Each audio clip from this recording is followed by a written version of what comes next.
Did you just flip that upside down to test if it was draining? Nah. Okay, my bad. I'm just Upside down. What's up, boy? Before, when you're unknown and you're struggling, every day is an unknown X factor. You know, it's good to let your anger out and let love in. Cool is religion. chase that Advil. Get some of that. Yeah, Get some of the Lord's juice inside of you. it's the blood of Christ.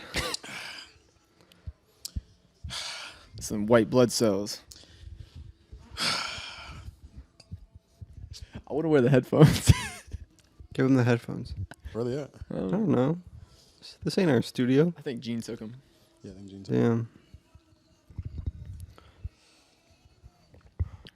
So Hey, guys. we're gonna be talking. How you guys doing? You said word is we're gonna be talking. I'm Honestly- doing good. No, you take it. I was saying earlier, I'm really excited to be here. Really? Yeah. I don't know if I told you, but my boy in high school, his name's Jack, or college, sorry. We would, by senior year, you know how, like, you go out and, like, you pregame before the function? Yeah. So everyone would meet up at one house, right? And, like, it's just a bunch of fucking people just playing drinking games and stuff. Mm-hmm. Just, like, surface level conversations. So we were like, all right, let's just post up. He had, like, the attic loft bedroom. That's cool. Which is, like, top of this, like, 4-story house. Like, this old-ass house. And he just had, like, the ambiance perfect. And we would turn on a mic and just record our conversation from, like, 7 p.m. till 10 p.m. and just share a bottle of whiskey in, like, a bowl. Really? And we would, because it would just, like, allow us the space to talk about real shit. Mm-hmm. And then the more inhibited you get, like, the more you're talking about. And then people are coming up and they're joining. And it's like they're all sitting cross-legged, like, listening and, like, adding in. It was really cool. Nice. Yeah. Never had experience like I love that, like, college. communal. I And then we all. I was vibing in college. I wasn't. Where'd you go to college? I went to 3 different colleges. In Missouri? Yeah, well, no. I went to U of I, UIUC, Illinois, the big ass orange eye. The eye. I went there, and then I went to a community college in Belleville. Where's that? It's like 20 minutes from St. Louis, like, but on the Illinois side. How did you like the community college experience was compared to your? No, you don't. I just hated that school. Yeah. But I hate school to begin with. Mm-hmm. But I definitely like university more than The Fighting Illini? fighting Atlanta. But I also didn't get any of my work done. So I heard it's a crazy, like, big party school, right? there's always a party. Yeah. Always a party. The bars are always crazy. Like, Jimmy went there one weekend and they had some huge party, like, blow up shit everywhere. And that was probably Halloween. yeah, I think it was They go Halloween. crazy for Halloween. Yeah. You ever have any crazy artists there, like musicians performing? Waka Flocka came. How many years ago was that? This is 2017. I think that's the year he went. No way. Yeah, because it had to be. That was like we were sophomores or juniors. How old are you? I'm 23. I'm 24. I'm 22. So you're a year below me. Mm-hmm. You're a year above me. So if you were sophomores, then that was definitely the year. Probably. Blow up. That was probably the frat house. I was in a frat. We're not gonna.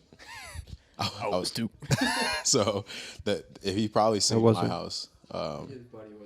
If it was for Halloween, it was definitely a house. We used to go crazy. But yeah, man. How are you guys? How are you? I'm good. I just worked a job and it was fun. Just photographing an event. Yeah. What was the event? It was just a celebration for this really nice lady that I've worked with before. Just a couple different events in her life coincided, and everybody in her life came together.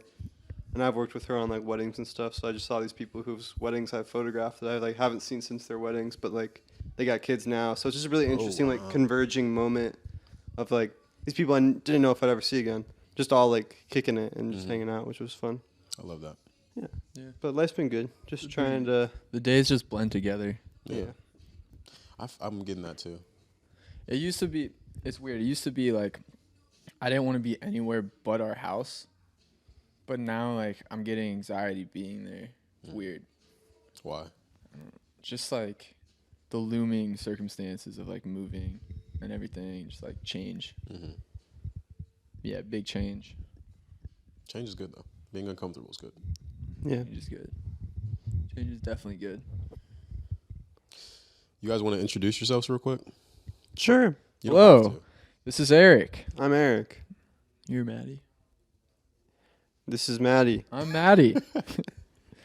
And you're listening to the to the Coolest Religion conversation by Alexandre. And I am Robert. Where are we talking about religion today? Little did we know.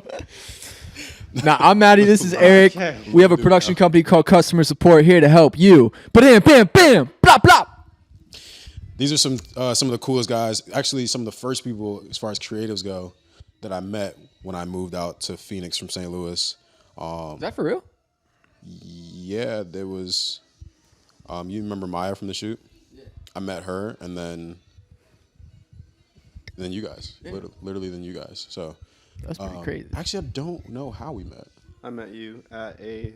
That's what shoot. it was. Yeah, Fabric. Wow. I was just shooting behind the scenes photos, and then we exchanged Instagrams, and then I hit you like I think the next week or something. yeah. Wow. Yeah, because I was looped in by the time you guys already had like the idea set in stone to work on something. Yeah. We had been going back and forth, and then he brought you in because he said you were one of the dopest out. Stop it. Yeah, my bad. I mean, water. So yeah, I was water. I was doing my first collection when I moved out here, and I worked at this place called Fabric. Met Eric there. He was doing some behind the scenes footage for this music artist. We exchanged. I didn't hit any of those guys up. You were the only person I hit up. They're dope guys. They're in Flagstaff. I think that's why I didn't hit him. Yeah, James is the main. Yeah. Yeah, I think that's why I didn't hit him though, because they're in Flagstaff. But, Yeah. yeah. Then I hit him immediately because Dope Photography. I seen the customer support, which is their company, their like artistic direction, Design house, production company, and wanted to work with them, be a part of whatever they had going on. And then Eric introduced me to Matty, and Matty is Matty, and he didn't introduce me to anybody. So, That was it. End of the tree. Yeah. So, yeah, that's who I'm speaking with today. Coolest Religion. That's what I'm calling it. So, like, That's cool. I was talking to this guy named Max. He's an artist or painter, sculptor, a little bit both. But I was talking to him, and I don't know how we got on this topic, but we were just talking about how like we only just like feel like things are cool. Like this hoodie is only cool because a lot of people, or one person, or a few people like said it was cool, or like assigned that or believed it was cool. Yeah. And then everyone else would believe it. And nothing like cool doesn't really exist. Same way people feel like religion doesn't exist because you have to believe in it. So I've been like pondering that topic and ideology. I love that. What's the coolest religion to you? Being nice to everyone and just trying to be the best person you can be. I feel like that's the coolest religion. That's pretty dope. And I feel like that, not to get into that, but I feel like every religion like kind of falls into that at the end of the day. But yeah, coolest religion. That's like the collection of conversations I fuck with that type of heavy. So, I like I'm trying to focus on that. Like just being cognizant and conscious of like being nice to people. Yeah, Or doing the nice thing. I think that's cool. It's like such a discipline, you know, like It's my dare shit right there. It's cool. It's cool to be nice. But yeah. I mean, it's hard sometimes. Some people make it hard to be fucking nice. Well, I feel like we also get caught up in like our own like, looking out for ourselves. You know what I mean? And like you get so blinded by the need for speed that like you forget to like consider other people's feelings and everything. Right. Like even if it's just someone like sitting in the room like saying hi to them, you know, make them feel comfortable. Yeah. I try to focus on that a lot, but it can just be hard when you're like. How do you guys go about making people feel comfortable? Because you guys made me like, and I think it was with Carlos the first time we met, but You guys made us feel like really humble. Like I said, we were brand dog. I think that it's just like kind of following through with like being nice to everybody. Right? It just doesn't have to be a deeper meaning behind that. It's just making an effort to just like keep things light and laughable, even if like, genuine. yeah, even if you like just go out of your way to try and make people smile. People usually reciprocate that pretty well, and if they don't, then you just move on to the next person because plenty of people want to have that in their life. Yeah. Okay. I bet that's the one thing that's like most important to us actually, is like making sure that we want people, because there's only two of us, when we work with someone or meet someone, like we want them to feel like we've been friends for a while. That's like, that's my goalpost, like that's where I want to hit it. It's like when you leave, or like after a second time meeting, you have this like internal feeling that you've known us for a long time. Yeah, I like that. When we like really started working, that was probably We what. wouldn't stop laughing. I know that was like that was second the big time, thing. like hanging out. We were just giggling. We were just giggling about stupid shit. And like all the editing sessions. Yeah. Where I was like, just five, yeah. Yeah. That was a good time. We'll definitely work smart. Yeah. I'm excited for your plans with First Friday. Yeah, I was about to bring it up. Like, I don't want to drop anything without you doing it because I want to share that. who cares? But that shit's gonna be lit. If we do it the right way, and like have enough people to like actually cause some disruption, that's just gonna be lit. Yeah. Like on the news type of. Have you followed up with the person you met that can like shut it down? No, it's Phoenix Fashion came out, so I didn't want to like overload myself. But I'm gonna definitely hit him as soon as everything's set for Phoenix Fashion Week. I'm just message him like, I'm getting models, getting photography, like I'm getting everything together. Like, what can we do? Yeah. And then figure it out. That's gonna be cool. You know what I love about like just open conversation like this? It's like awkward silence. But you know what? Silence, I don't mind. We'll sit in the car. Yeah. Like, I just won't say anything. Yeah. I'm okay with that. I mean, that's like the true test. Like, you be around somebody, you can just chill and talk. Usually when I'm in the car, I don't talk. Yeah. Wow. Unless like unless I get like a crazy feeling of like inspiration. Mm-hmm. But you should do that on the podcast. Just like take a five, just not say anything. See if we're comfy.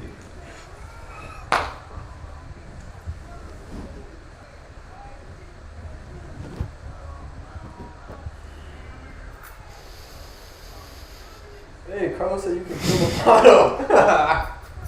We'll grab it. And, you should That send was about 20 seconds. It's above the microwave. Yeah, that was about 20 seconds. Yeah. Fairly comfortable. So how have you been? What have you been up to? Put that on YouTube. You do that every time, man. I don't know. I've been vibing. I just got a new job. Where at?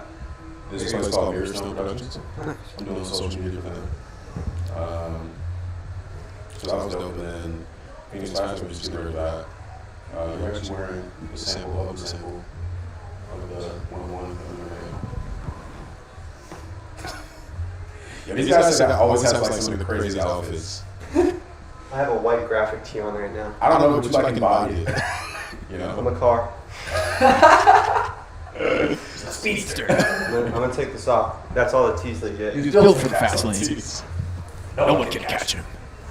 Yeah, I've just been working on that and just working on like my mental and just figuring out like how to, you know. How's that going? It's going.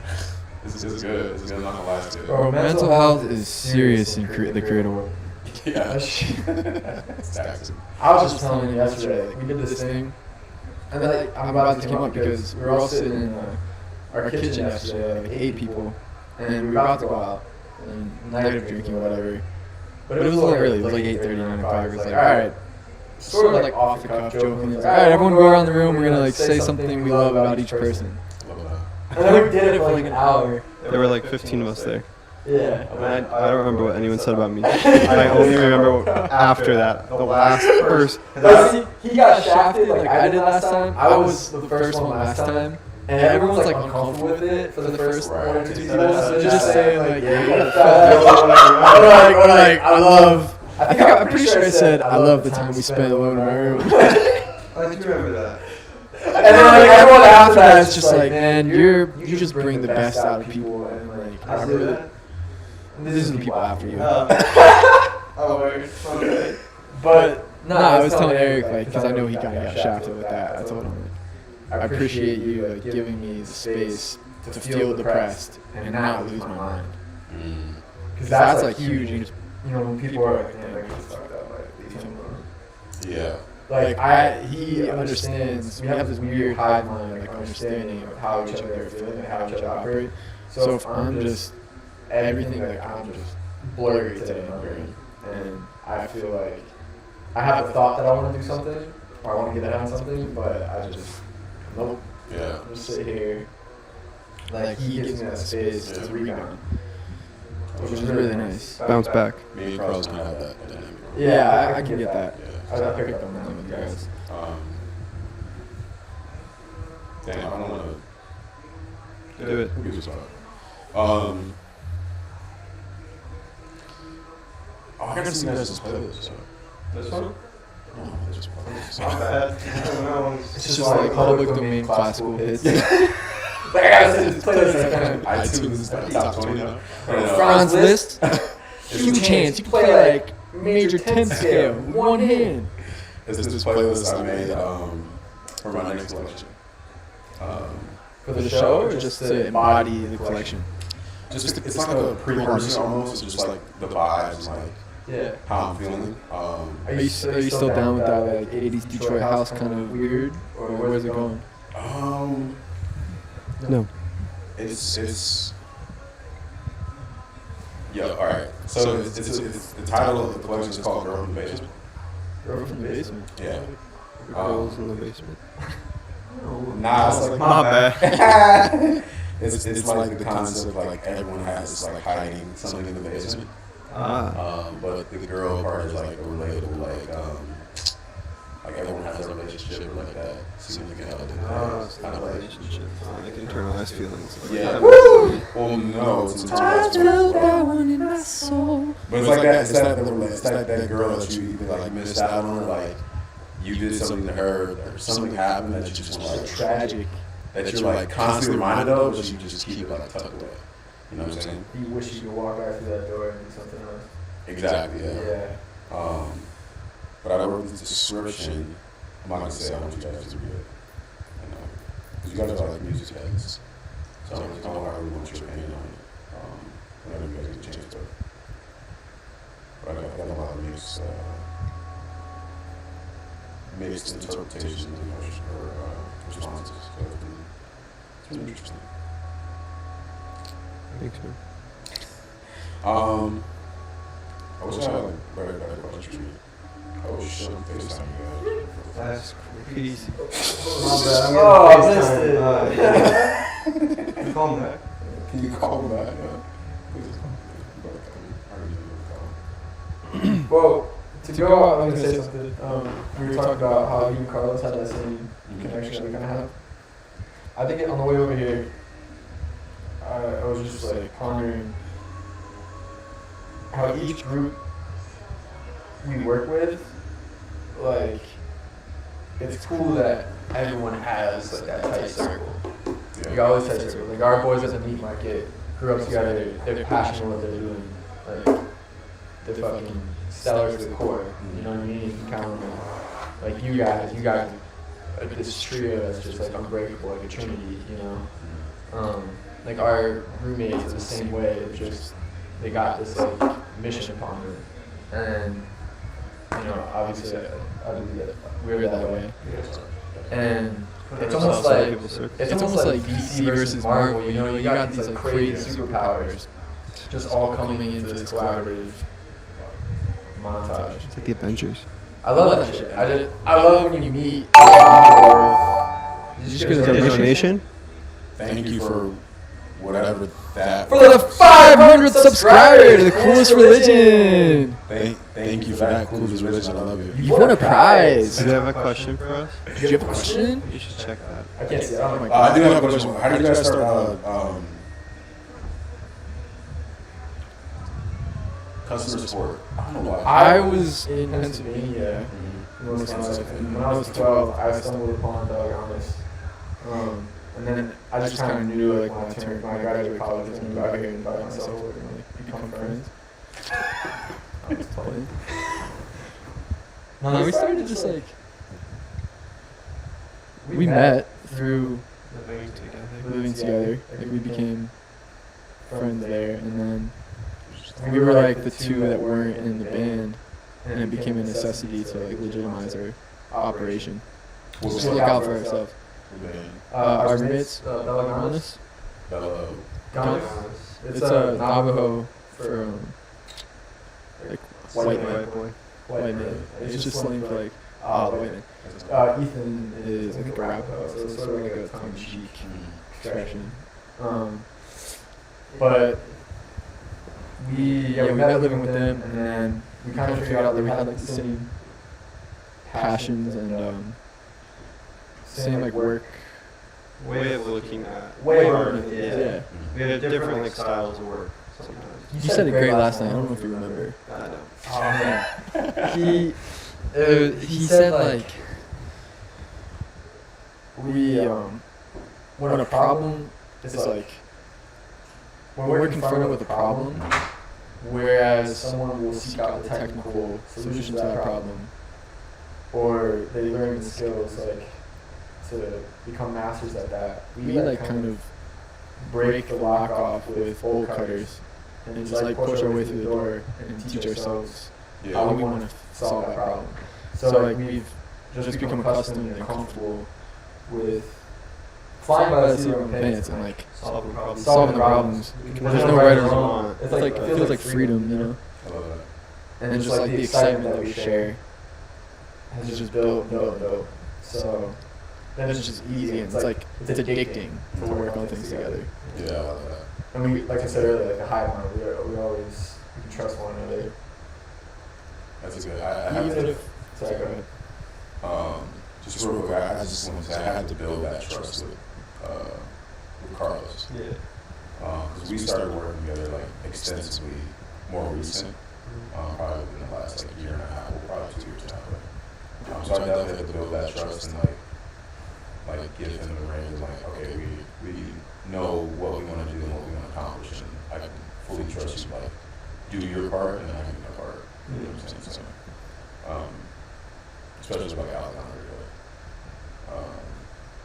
But sorry. I could see that when that first time I met you guys, you came over and we were going through like the book and everything. How you trusted him with directing your passion. Yeah, like at the shoot and stuff. Yeah. Oh, like tomorrow the power line. Yeah. And like giving him such a big like responsibility in something that is like your life, you know what I mean? Yeah. And that's we can relate to that for sure. Yeah. It's hard to do that, but Yeah. I control his artistic career at this point. really, Mine. really. I'm the executive producer of his life. What does that mean? Like, if you said the executive producer of his life, like, what would you be doing? Everything. He calls the final shots. Let's just say I wear the pants.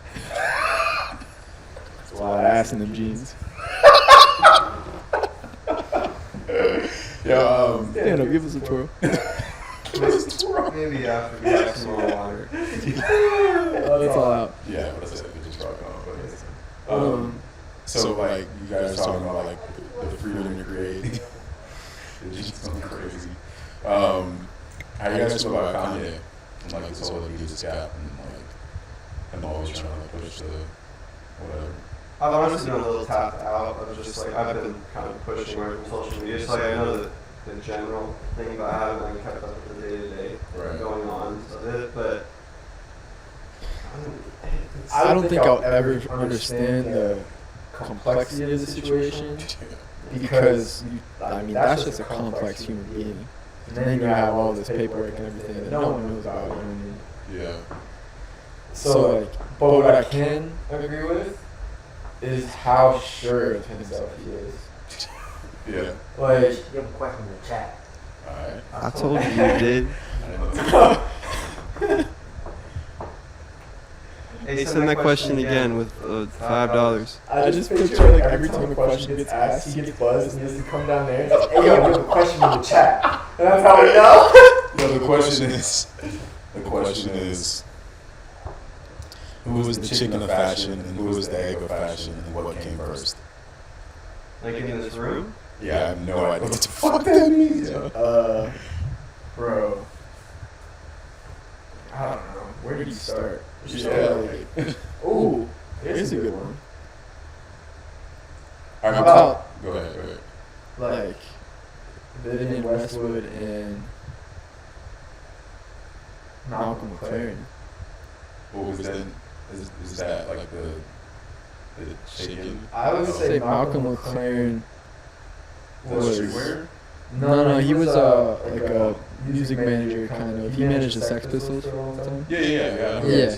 They did Seditionaries. They didn't have a married. Vivian what's her name? They had kids. I don't know if it was their. It might have but been. yeah, but they didn't. They didn't last. They weren't all the way through, but yeah, they were together in a romantic capacity. Yeah. But from my understanding, again, complex movie. I don't know enough about fashion. Me? Me, I don't know enough about fashion. I just answer that question. I think the Romans were pretty tight. I think that in the whole chicken and egg scenario that we got ourselves in, I think they are definitely the egg because they had many different ideas that have translated into today's fashion.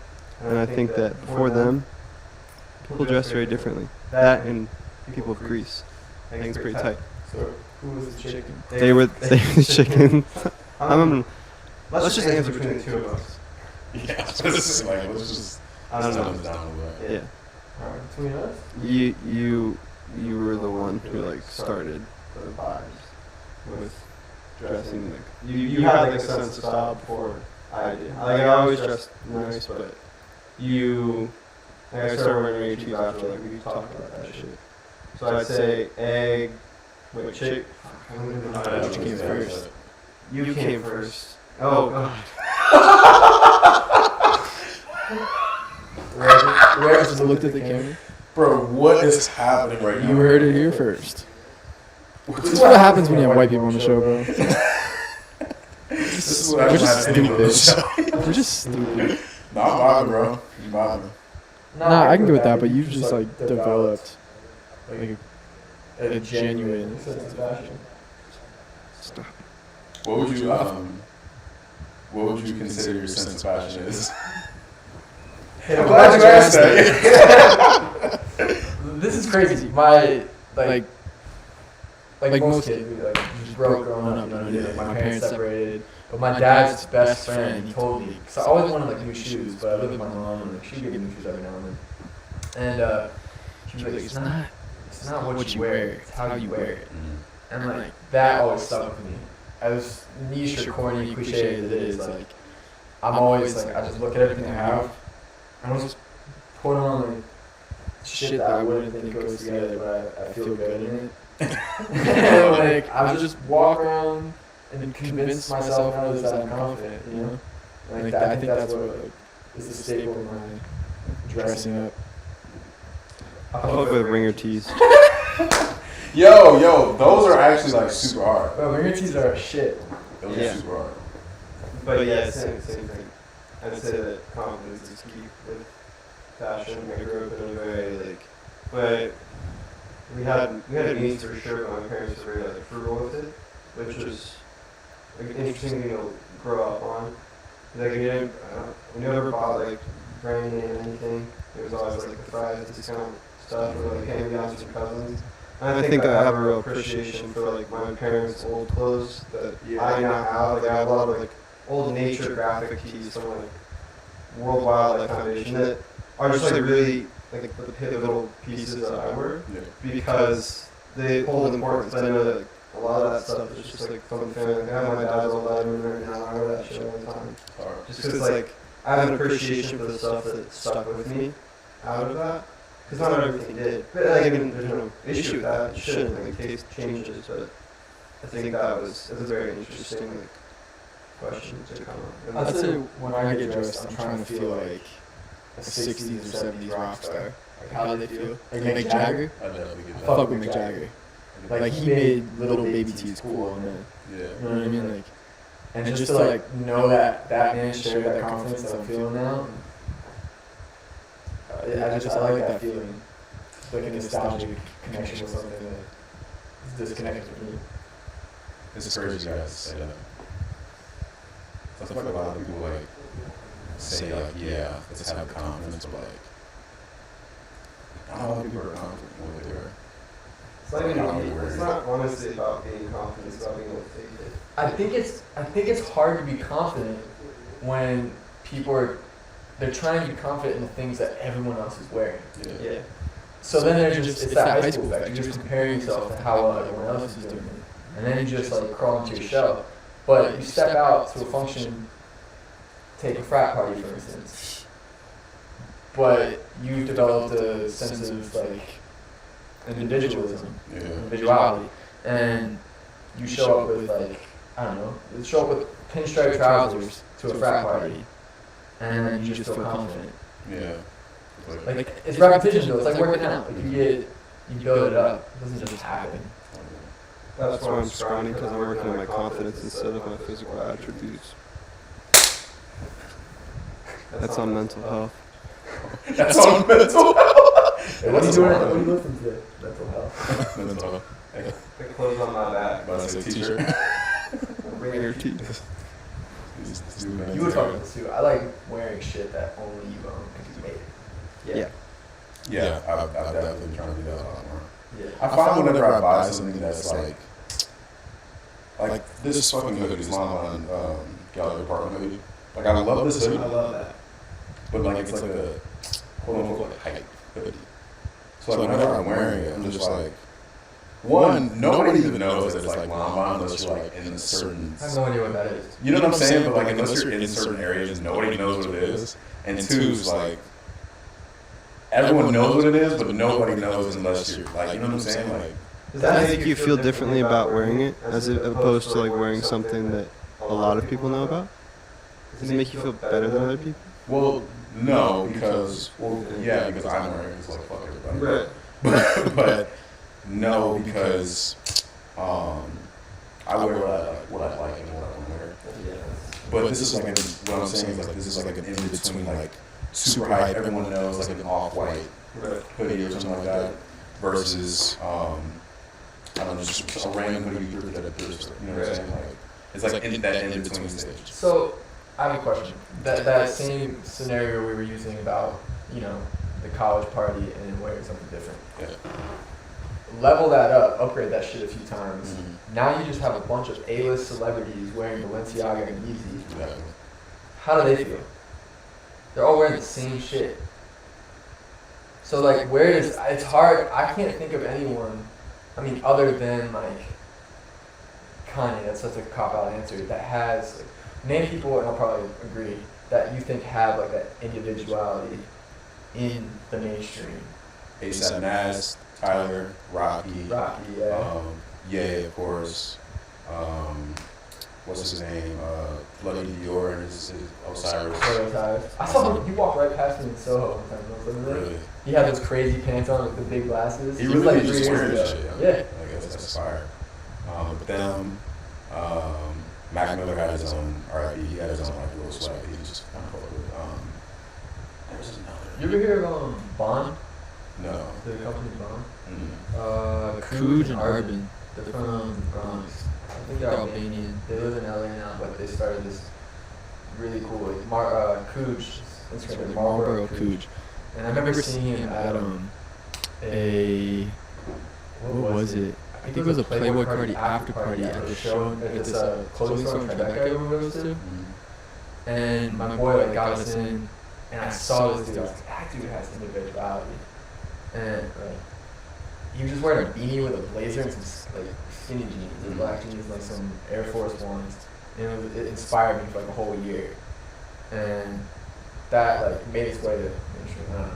That was a little segue. No, I mean, bro, you can tell when someone has, like Kerwin Frost, Yeah. he has such individuality when it comes to just. Do you think any of those examples? Do you think Kerwin Frost is just really weird, or is there like? Do you think A-listers like compensate a little bit because they have that platform to be weird? Like, All right, so where does it get away from them? Kerwin is definitely weird. He's just a weird guy. Is that a bad thing though? No, I think it's perfectly normal. I think it's actually good to have. It's a spectrum. So you have to have weird, you have to have the compensation, and you have to have the super conservative or whatever. I think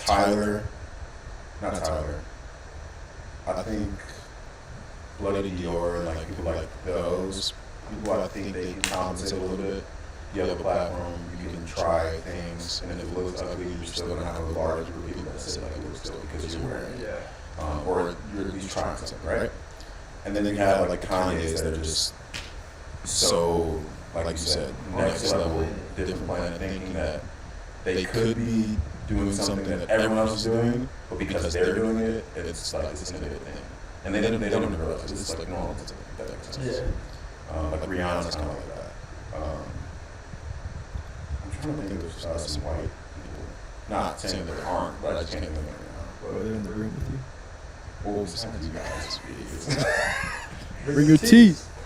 name some white, like A-list, or not A-list, just like, celebrities. Adam Sandler. Definitely one of them. Oh, Jonah Hill. Jonah Hill. He's up there. Shia LaBeouf for a little hot second. Yeah. For a hot second. Yeah. There's definitely more. I feel like it's tricky to ride a line like that.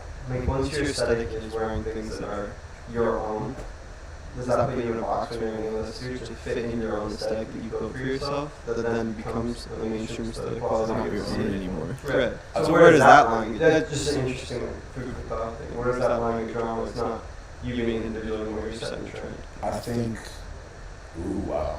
That's a good question. I think it's more so if you choose to embrace that instead of just keep on doing you and not acknowledging it. You know what I'm saying? Like Kanye doesn't necessarily acknowledge it.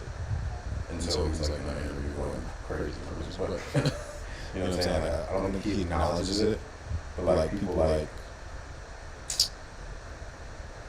I can't imagine the pressure on someone like that, like at that stature, like Kanye. I would feel like I had like a billion hits crawling around my head at all times. that is crazy. Knowing that everyone in the world is like looking at you, Yeah. how could you not seem crazy? Is it crazy or is it just like, Seem crazy to me, yeah. to everyone. I Who don't knows know. if it is or not? You know what I mean? No one I knows. don't know. Unless he has a psychiatrist. he might. Even then, he's just kicking ass. He's probably smarter than that guy, too. That's the same thing that's the concept with cool as religion. Same thing. Crazy is only crazy because we believe in it's crazy. For real. I don't know if it's crazy or not.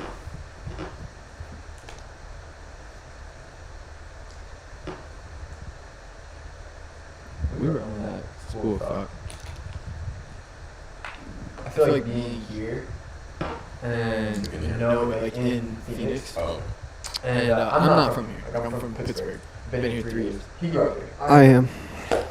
He's been here like, all your life. And I moved here after college, just naive. Like, I'm gonna live. My parents for 6 months, go to LA. Pandemic happened. And, Same thing. I had student loans. Still got like $70,000 of student loans. So like,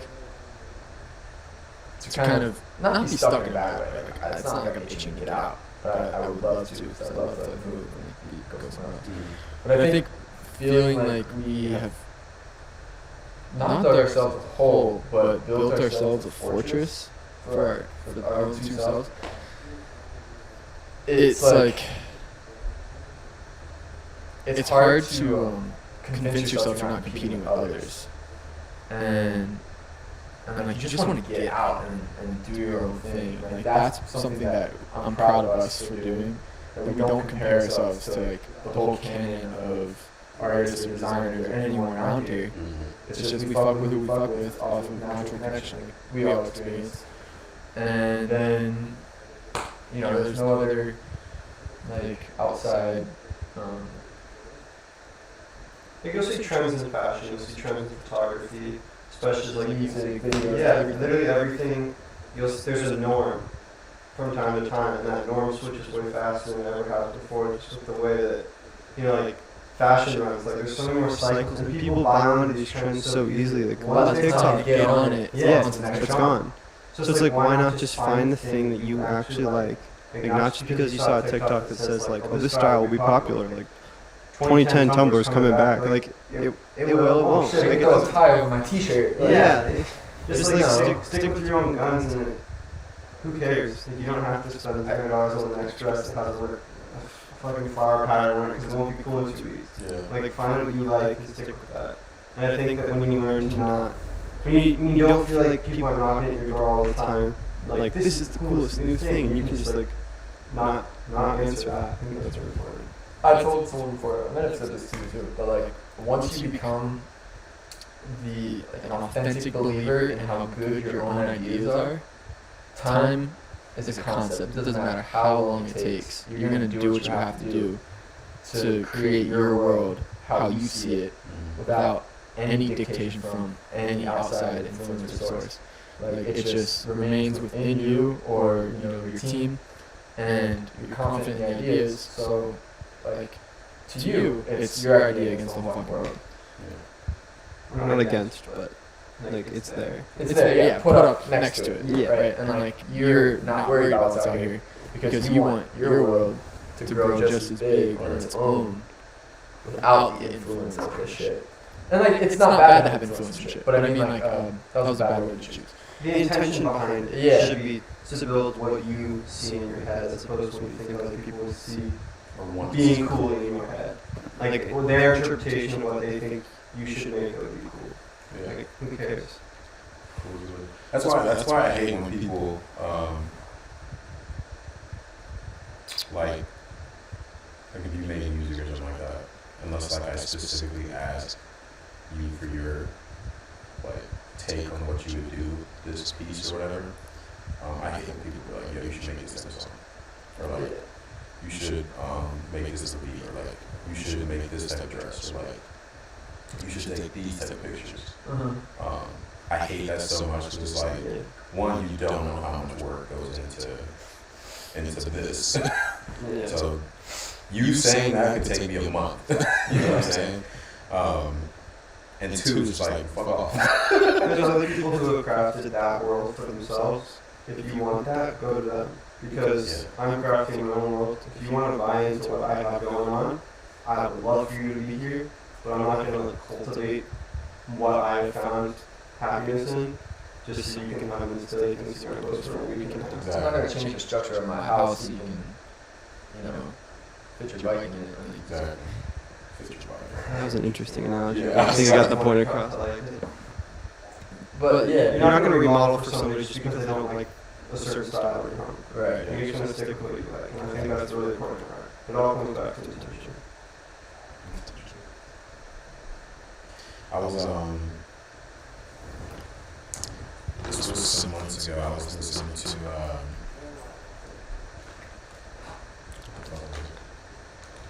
I might have been watching like Joe Rogan. I might have been watching like the Balenciaga tour show, and then like some like on your own YouTube. Like, there's some guys breaking some stuff down, and then you guys know Dan, the creative director. He was saying that like he hates that, especially with these bigger houses like fashion design, you have to like completely change, like make something new each season with each collection. Because like he wants to, or he feels like it should be like, if I make this jacket or if I make this coat, I should be able to build on that idea of that See that coat. influence during the next whatever. The next 2, 3, 4, 5, however long it takes until I feel like it's the best version of itself. It's like evolution. Exactly. Oh, fuck. At least it wasn't on the board. My tooth is fine. I think I'm going to make my chest hurt. You just take one. Straight L's. It's cool. I like that shit. I'm taking Crown Royals. Just take a little break.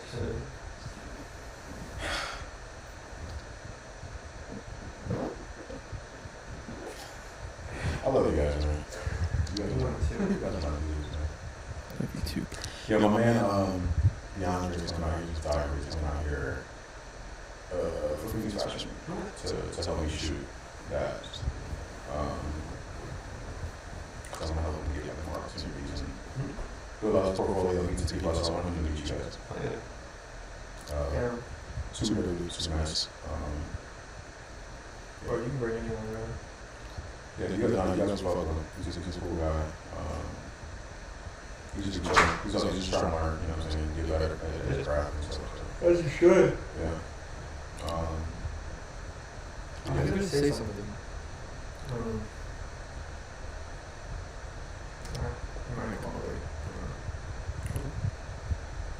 I'm chilling. You got any questions? Nah. I'm trying to Oh, word. To where like there are like just like mad people in here, just like kind of vibing, having their own conversations. Bro, build it and they will come. Yeah. I think it's part of the thing in the intro. It's like not consistent and it's hard to like have it come out at the same time every day or whatever. Just for people to, like, are post notifications like automatically on every time you go live for everyone who follows you? Or do they have to? Yeah, I think it's for but it's still it's hard to. There's streamers with over 1 million followers. Yeah. And when they go live, there's like 5, 10K watching them. So it's hard to go. Yeah. But you know, YouTube.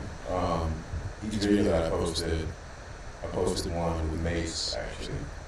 That one did like 20 views. The next one I posted did like 27 views or something like that. I got a few subscribers or something. You know, we're building out. Twitch is just like the last step, I feel like. Like once the YouTube and stuff like that. It's that cross, it's that funneling. Exactly. Funneling from platform to platform. Yeah. And once people, Instagram has like if you have a business account, you go to professional dashboard. yeah. And Adam, I think he's Adam Sawyer or something. He's like the head of Instagram. He does these little like educated he educates creators on how to use Instagram, like how Instagram works and everything, and like how they determine what you see. Like we all kind of figured it out. Like we know, kind of have an understanding of why we're seeing what we're seeing based on multiple parameters.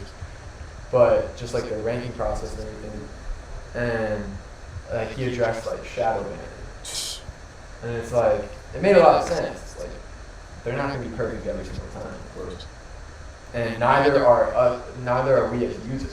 We're not consistent all the time, so it's hard to predict what we're doing. That's why one night you'll get 92 views on a story, and the next like 380. You're right. It's not like in 2 days people fuck with you. Yeah. It's just random. So how do you? I was gonna ask you like, how does that weigh on you? Because we can talk about it, but like, how does it weigh on you like building this brand, like to stay consistent? This Cool's Religion or Any of it. Any of it. This is your project. This is your kingdom. Luckily, I'm very active on my personal page. So that helps. But I think with the brand page, as far as the clothes go, I think just curating that to my liking and not like bending over backwards for what Instagram says I need to do in order to get X amount of views, follows, whatever.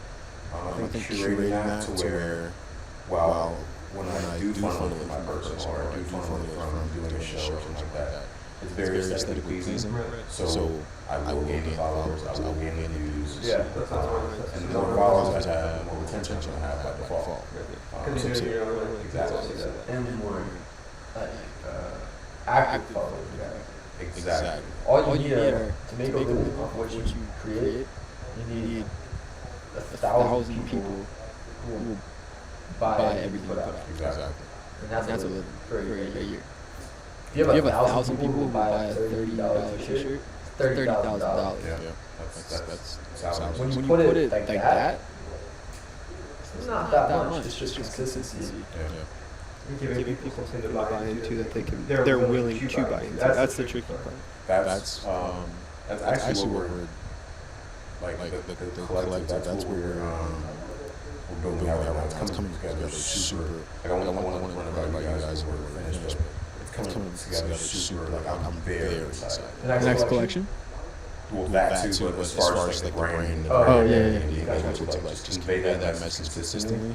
That's something I've lacked since I started making clothes. It's coming, like I said, it's coming together now. I'm very excited.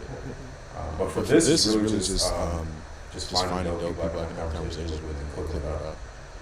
I think just people are going to gravitate towards interesting people and people that have. I'm also learning how to do this, like how to extract like your stories and how to extract what you guys do, how to extract like these things that people can relate to, like say like, oh, he's going to do that too, like, you know what I'm saying? It's cool for you to do this because it's also practice, just talking to people. Yeah. I didn't realize, like, I used to smoke a lot until like 2 or 3 years ago, and now I like rarely get high. And like 2 times in the past 5 days, I've taken like a little bit of an edible, and I've just like remembered what it feels like to like be in the game when you're talking to someone, and like how fun it is, and how interesting it is to communicate with someone and actually listen, actually shut your mouth and listen, and return a compliment answer to what they're saying. You know? I think it's a lost art being able to like speak to people, speak to strangers. Yeah, Strangers for sure. I don't know what you guys. Well, I want to get your thoughts on this, but I definitely struggle. How do you guys go about? Because you guys talk to strangers basically. Three days a week. You talk to strangers. How do you guys go about? This Steiner as an example.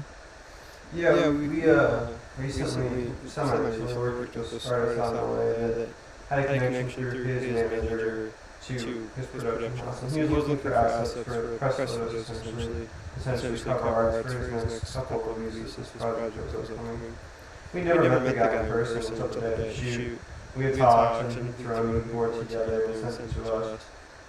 But I think that it comes to like getting people comfortable, making a really concise effort to understand where their head's at. Whether it's creating with them or just talking, being able to put, I don't want to say sympathize, but being able to look at ourselves kind of in the way that they might see it, and try to just like think about where they're at.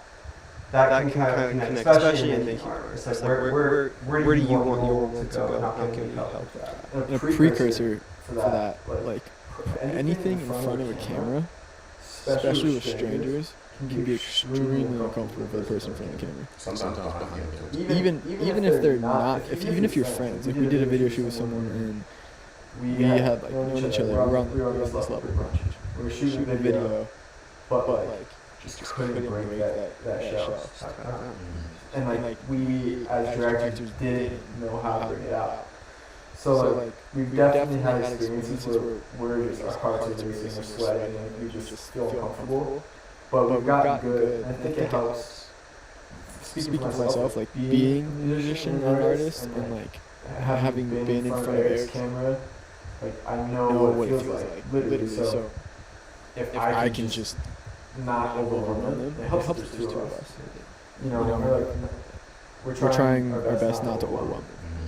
I can focus on the technical stuff to get the results that are needed. Usually I'm just there for a second pair of eyes, like throw out an idea. Like, yo, what if we asked that like 10-year-old kid to ollie over you on a skateboard? Work. They're like, oh, okay. Yeah, I mean, if you ask him, I might do it. Ask a kid, hey, you want to come over and jump with my friend? This kid was like, standing? No, he's gonna lay down. But he did it. It was a crazy photo.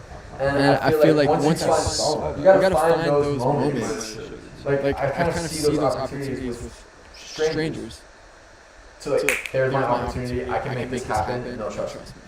I think it's very similar to like street photography too, which is one of my favorite. Like I love editorial work. Like, I think it's dope. My heart's in documentary work more so. Like finding moments and capturing. That's why I love concerts the most, and why I like going to events and parades and stuff and finding out moments. Like just taking a camera to a party that isn't like a college party, just like family, friends, real interactions that mean something. Being able to capture that, I think is really special. And I think that in a similar way to what Manny was saying, but like different, being behind the camera, you hold the position of power. Right. Whether you like to admit it or not, you are telling the story. No photo is ever unbiased because you with your own eye are composing it, and you know what you're thinking when you're taking it, whether that messaging is known or not. Like I shot the ballot protest that happened in Phoenix. Just went down there on camera.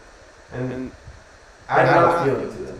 Yeah, it was clear that I was not like hip hooray, like let's protest the ballots. I was trying to be as objective as possible. It shone through what my feelings about the situation were, and that's not a bad thing. That's like the same way that you have a conversation with someone. That's just the reality of life. But I think that being conscious about how someone will be presented on camera as the person capturing that is really important to think about, because you can really shape the reality around it, for better or for worse. So making someone comfortable as a person, but also as a subject for the camera. Not that they're not one and the same, but you kind of have to look at it that way. Because it's like you want them to. You don't want them to feel like they're being taken advantage of. I think at the fundamental core, like back to the root of the question, how do you communicate with a stranger? I think it's just, like I said earlier, just listening and digging, doing honest digging, not just asking random questions, but like finding those entry points to conversation. Like, oh, you play video games? Like World of Warcraft? I did too. Like I was at Death Knight. I was at Death too. That's actually what this axe is right here. I mean, like weird conversations that you never think would happen, and then you start connecting people. Those entry points are everywhere with every person you ever run into. And it's like, it's crazy because the 6 degrees of separation is real. You know what I mean? What is it like? Through a network of 6 different people, say, I know you.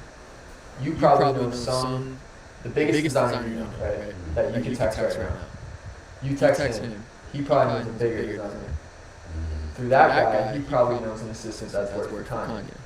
Through him, he might know fucking Khloe Kardashian. You're right. Next thing you know, like I'm hanging out with Tristan Thompson. like 6 degrees of separation, that kind of thing. That's hard.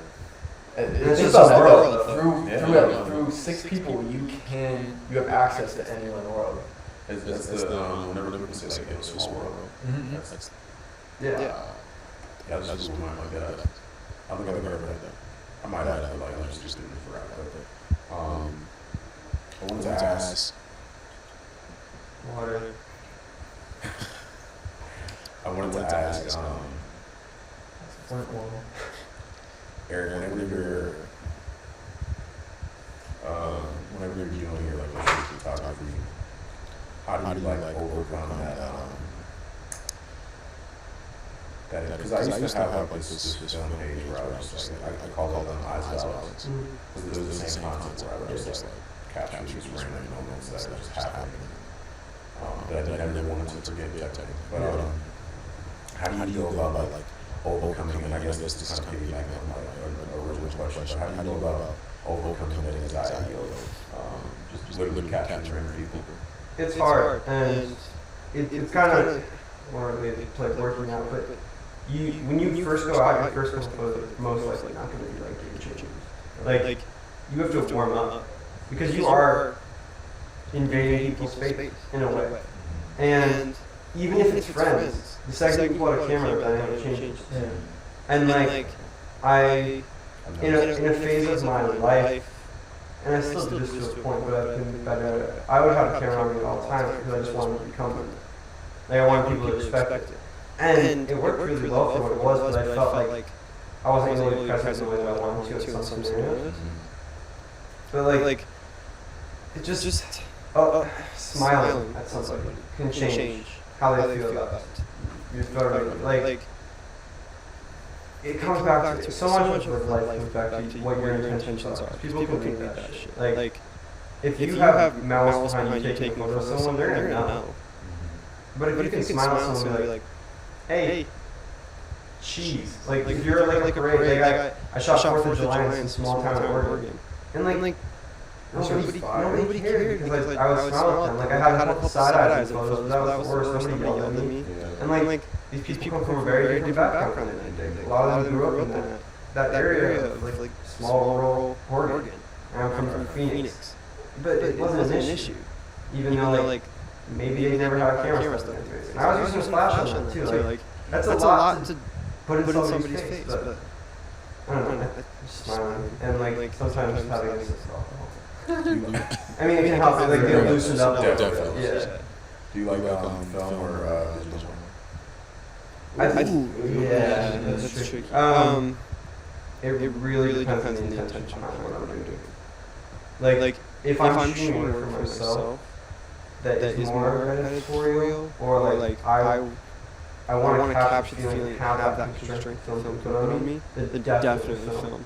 But there's times like family Thanksgiving, I'm not trying to miss a moment of a niece once removed or whatever, first steps. Like every art, things that create art are tools. And like, we can think of our bodies in that same way. It's like, you don't use every tool all the time for everything. Like, you can, if you have a toolbox, you can rotate through, and there's things that are more efficient for stuff. I would say that I generally like film better, but not in every setting. Right. So it really depends. These are really like, it depends on the situation kind of answers, but that's the reality of it. I'm film also. Yeah, I mean, that's fair. But like, you'll capture stuff on your phone. Like little memories, just because it's convenient. And then that's great. It's amazing that like everyone has access to like the phone right here, because so many more memories can be captured. It really just situational for me. What's your favorite instrument? Either bass or guitar. Bass is fun because like it's easy to learn. Easy to learn a riff. Like usually one at a time. Guitar is fun because I'll find random chords that I didn't know existed just by fucking around, like with the lights low and like my eyes closed. Yeah. And then you're like, whoa, like these at least two chords or whatever sound really great together. Like a lot of the songs I make have two chords, and it's just it. Yeah, I love guitar because it kind of embodies my whole philosophy of making music or making anything. It's like the intersection between texture and feeling. That's how everyone says. So if you've heard it before, like, sorry, say it again. But like, you have texture. How does something sound to the ear? How does it tickle your ear? How does it look and feel on your body? You know, how does it make your eye kind of like wow and awe? And then feeling is like the emotion behind it. Like, what is it? Does it make you feel something? So if you can find that sweet spot where the texture meets feeling, boom, dynamite, struck gold. And I find that more often on guitar than any other instrument. I was asked earlier, like, what's the easiest part or the hardest part about, like sewing? I didn't know that answer. So what's the hardest part about photography?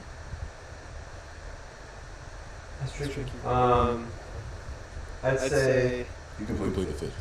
no. I'll definitely answer it. For me, it's I'm just in the corner eating the mic. Trying to remove myself from the photo as much as possible. What do you mean by that? just like not having my personal feeling. Like leaving room for the viewer to make their own interpretation. Keeping it vague enough. Because if you like spell everything out, like that's it's not art, but like great art leaves for room for interpretation. It has a greater chance of being corny. Yeah, if you tell people how you feel, like it's just leaving room for interpretation for others. So vagueness, I think, is mine. Because it's so you can just capture a moment like that with photography, unlike any other medium, other than videography. But it's different because it's like a moment versus lots of moments. And I think that, like, when you're doing painting, you can add things here and there. Like photography, a lot of times, like, it's what's there, and like not spelling out exactly what you saw or what you meant by the photo. Can be long-winded. That's What's the Hardest part of photography? Shit. Giving this man a bad photo of myself. What's the hardest part about? I guess guitar. That's your favorite. So, Hardest part about guitar is like not not getting getting discouraged by your limitations. Yeah. It's easy to get discouraged by your lack of skill in something. Even though you know how to manipulate it to a great extent, you always want more skill, right? You're bounded by your skill level, unless it's like a happy accident. Right. So I think trying not to being patient and not getting discouraged by like, fuck, how do I can hear the chord, I don't know how to play it. Just looking around. That's the hard part.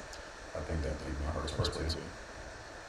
But I feel like that's everyone is a creative. Or Yeah, just in general, yeah, honestly, it it's applies like, to like life. what would my hardest part be? So, What's the hardest part about coming up with a new design, new pattern? Getting out of the mindset that something can be new. I think that's the hardest part, unless I'm not like a pattern maker, so I can't really make anything new. Even if I knew how to make patterns, like manipulate them, I feel like I still wouldn't want to make anything new per se, like any video you want, or like coding or something. Like, I couldn't. I feel like nothing new. At a certain point, I read this really good book called Steal Like an Artist, and nothing. Like there's seven notes. Just 11. yeah. They've all been played. Yeah. And that's what I mean. That's like the hardest part Yeah. about it. It's just getting like understanding nothing can be new. So it's like it's more like finding my interpretation. Yeah, what's new to you as opposed to like what's new in the world? Because it's really hard to be a voice like that, to find something new without like inventing a new medium. The fun part is taking inspiration from something knowingly, but no one else will ever know you took inspiration from it. Or they know that they see that it's distinctly different and has your own interpretation. The hardest part, or the funnest part for me, is building a story around it. That's Likewise, our yeah, world building. That's our bad, bro. Building that story. That's the funnest part for me. For real. That's on God. That's like the most fun part about making anything. Yeah. My entire brand is literally a caricature of myself. Like an Like an author. author. It's crazy. It's been on bio. Really? It's been like 4 years. You really are like an author, though. You get to write Yeah. the lines, you get to write the play. Reality that surrounds you. You get to control that. Yeah, that shit is So cool. I love it. I want, with each piece I make, I want to like build, like do the visuals. Honestly, make, I don't know, it's like, just like short videos, or short films or something like that. That's the end goal for me. You ever heard of the artist Ernest Forever?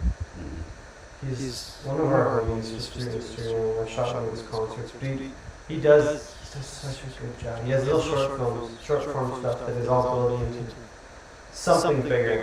I don't know what it is. It's called necessarily. Hitchhike. Yeah, it's called Hitchhike. But like, No one knows what it is, really. I don't even know if he knows what it is. But you should watch like It's this. this community called Hitchhike that that he's created. he's Like, like, he'll just put on a story and and like, like join Hitchhike or whatever. And it's really just a concept. There's no page to follow or anything.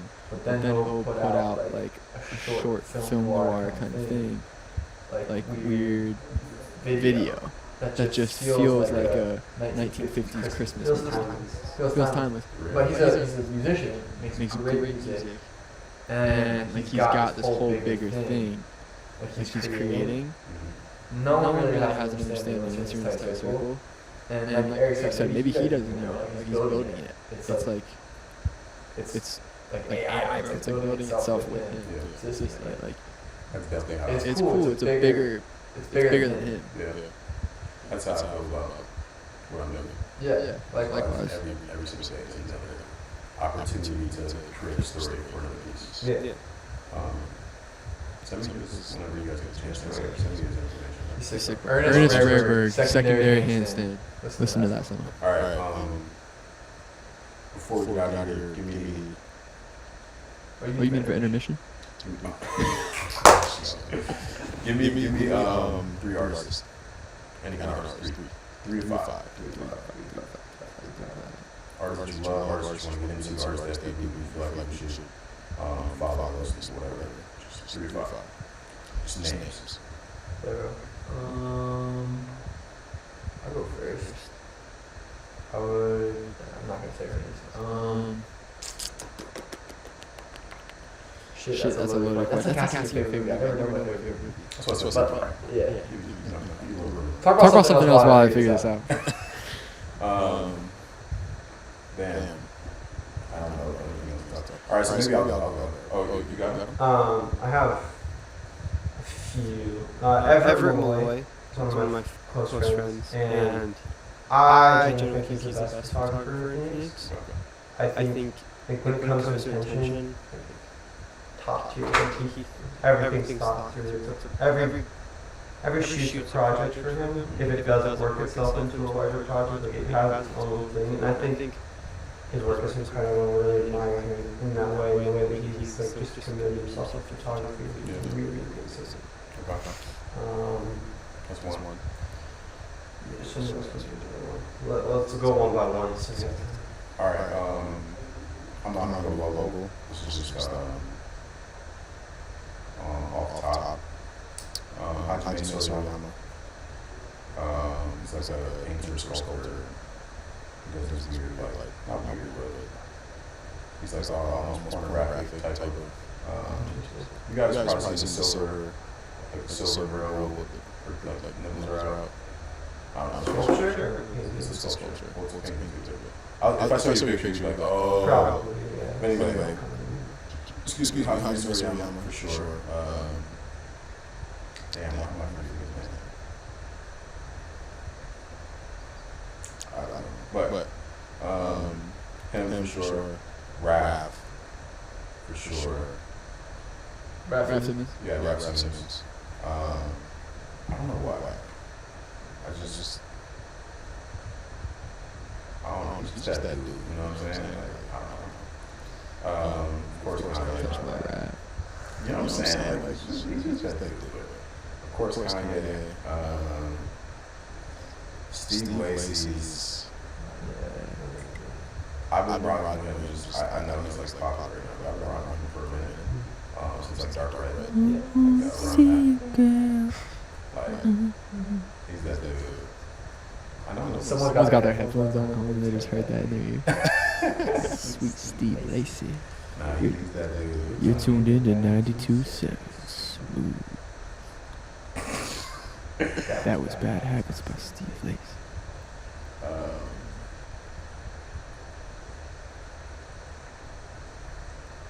That was like great. Yeah, that was Forward, yeah. pretty It's like, Steve Lacy. Who we fuck with, bro? Like, who we always like, damn, like, I fuck with that. I never think of it, like, Tinker Hatfield too. who's that? Tinker Hatfield. He designed I don't know. Why is that Jordan Nike. He was Nike's like Yeah. designer. I think his engineering skills were just incredible.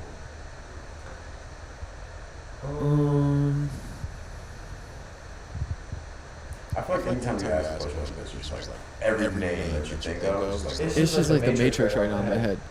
my name just kind of goes to homies, to be honest. Like, there's so many people that I've like come into contact with that I admire, and I know there's like way bigger names that like you think your brain would go to, but just like those people that you have that connection with. Similar to, you said Steve Lacy, I fuck with Gene Dawson. I know he's popping off right now.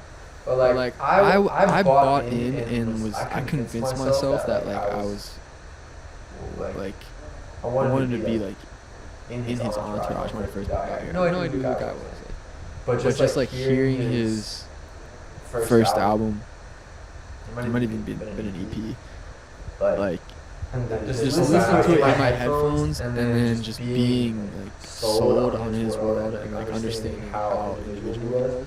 Like he's still independent technically, and he does not. It can come off rash sometimes, but like he does not give a fuck about what anyone else thinks. It's him and his homie, Sir Suave, who's his photographer. And that's sort of like how we operate. Like they, Sir Suave like influences Gene, just like Gene influences his photography. We're the same way. So I see our relationship being like that. Where like it's not just my music career, it's also like that's what I meant by executive produce. Like he's a big part. It was kind of a bit, but like that, no, like I do. He's the one person I trust to like throw an idea or direction into my world that I have up here, and then be like, okay, cool, let's run that. It's like a team. So it's an operation. So I fuck with Gene Dawson. And to see him like start to blow up. I mean, he's got Sweatshirt on his next album, and like A$AP Rocky on the last one. And he's like an artist who he lived on a border town in California. So I think he went to school in Tijuana, lived in Southern California, and on the bus he didn't have a piano or keyboard. He had a piece of paper with the keys like drawn on it, and he would practice like chords. Didn't know what it sounded like, but he would practice like the forms and stuff. So I think he's a dope person. I hope he blows up even more. Dawson, let's see. I mean, if we're talking about like people that I put in a canon of like greats.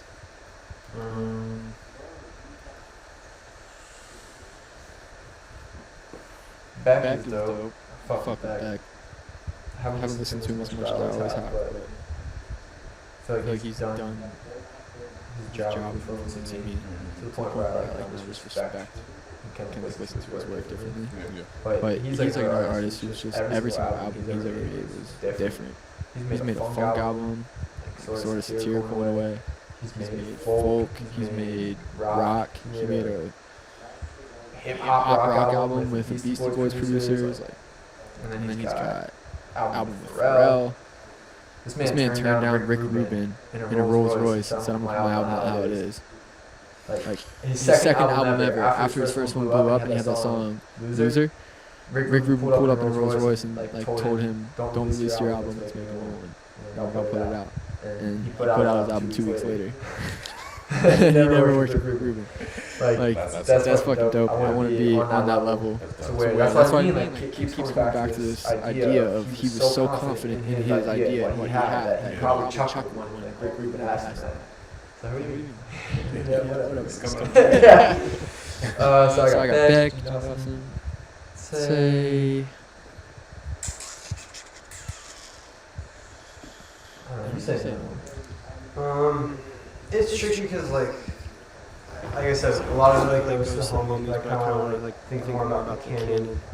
But I think Johnny is really good. And as a musician, as a creative, like the world he's building on this next album, JAWNY. Yeah, has me so excited for what he's gonna do.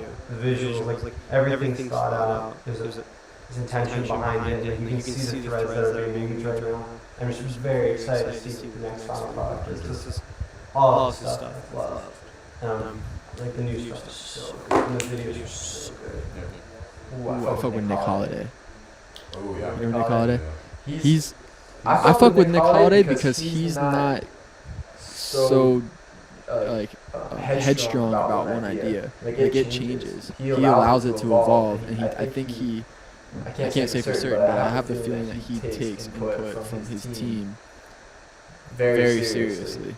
And now he's doing something where, like, instead of having one release on, Friday where everything sells out, you missed your opportunity, he's gonna release it through 3 different weeks and give people an opportunity.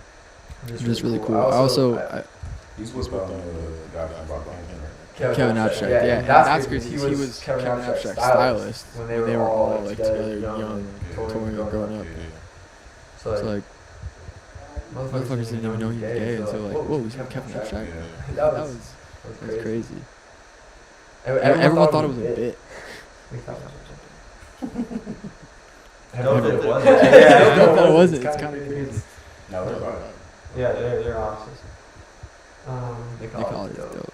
Kevin Abstract too. That's an easy one to say. He's really cool. Back to the visual, or not the other people who have this as a visual artist too, but George Muncie is English photographer who his YouTube channel is Negative Feedback, and he's one of the first people that got me like really interested in shooting film, and now he's like tapped in with that group, like the Brockhampton scene. He has a production company called Uncanny, and he's done so much stuff, and it's just so inspiring to see somebody who just like was just not just a photographer, but that's how he presented himself, right? Yeah, and like really like dove into that, kind of similar to how I described Everett, just diving into that side of art and giving his all to that. And then he started adding things to his tool belt, and now he does like a lot of video stuff, and I just think he's very inspiring to me. Like he does everything, and I think that's dope. And like he's not afraid to outsource, which I think is something that's important too. Like they do a lot in house, but like they'll bring teams on for projects. And I think I'm just excited for when we can start doing that too, because like he's a big influence on the way that I see art. Last one I would say would be your boy Joe Rico. He's got this like unique flair to him. He's a musician, artist, like indie, alternative, rock, rap, whatever. And he's got this like innocence to him that can't be taken advantage of. And it's like contagious. But he's always looking for like advice, and he believes in like his friends, which is insane. Like he values and believes in everyone. He's the kind of dude that like, you know that one person who's like you always have a couch to sleep on? Yeah. That's him. Even if he's like a small place, no room, and some comfort, like there's always a couch, like you could crash at his place. Like you can always trust him.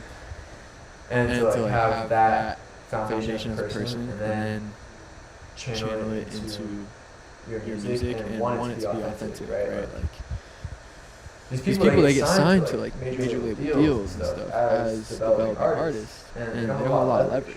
Yeah. So he like has integrity and knows what he wants to create and how he wants to do things, so he's finding a way to do it and not get shafted by life. You know, like he's gonna do it his way, which is really dope. He makes great music. Joe Rico. I appreciate you guys. That was fun. That was super fun, man. Still is fun. Hey.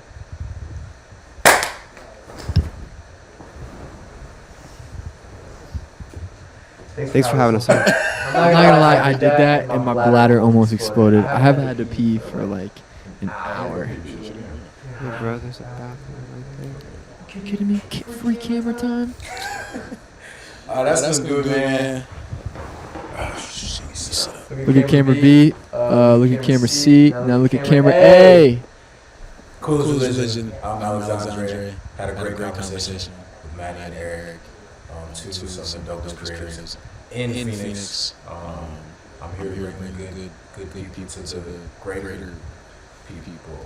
I don't know. That one, didn't come out right. All right, you gotta smile away. It's gonna be done now.